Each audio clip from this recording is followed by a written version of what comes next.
Greetings. Thank you for tuning into the Voice of the Times for Friday, November 20, 2020. For today's editorial, Yunen's warning should be answered with another, the looming 2020 elections. It puzzles us to see Associate Justice Marvic Mario Victor Yunen issue threats or warnings to his fellow justices and the media at a time when it is he and his record that are most under heavy scrutiny.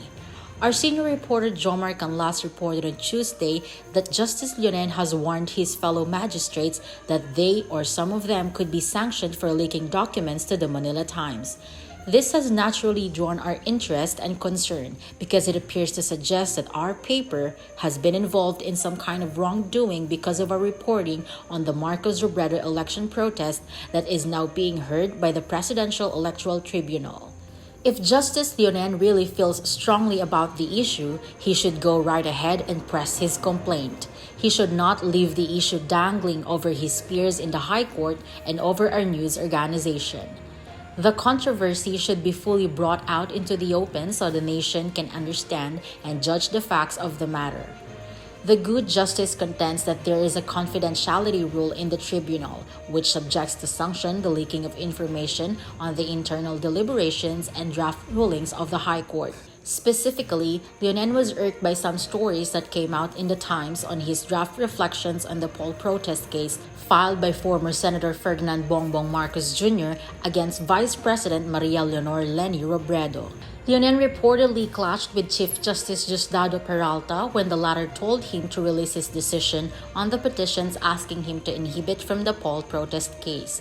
Yunen, however, challenged Peralta, saying, quote, "I thought the Peralta court is working as an institution."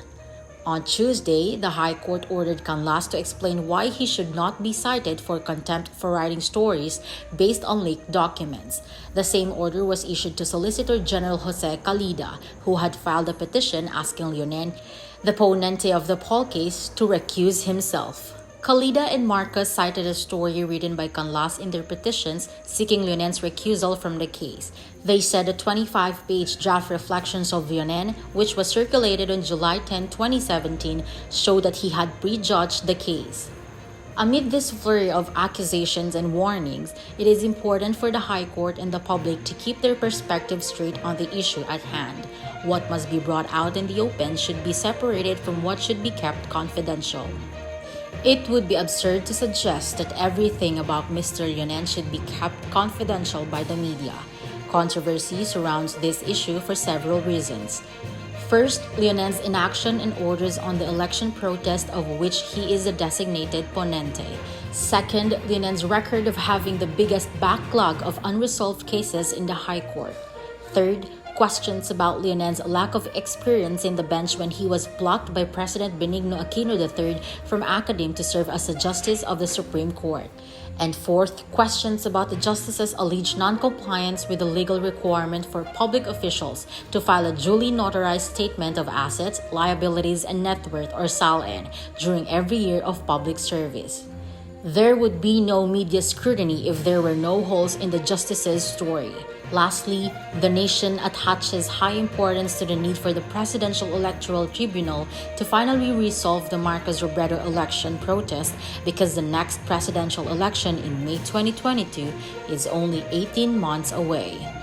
Yunen's warning to his peers should be answered with this warning.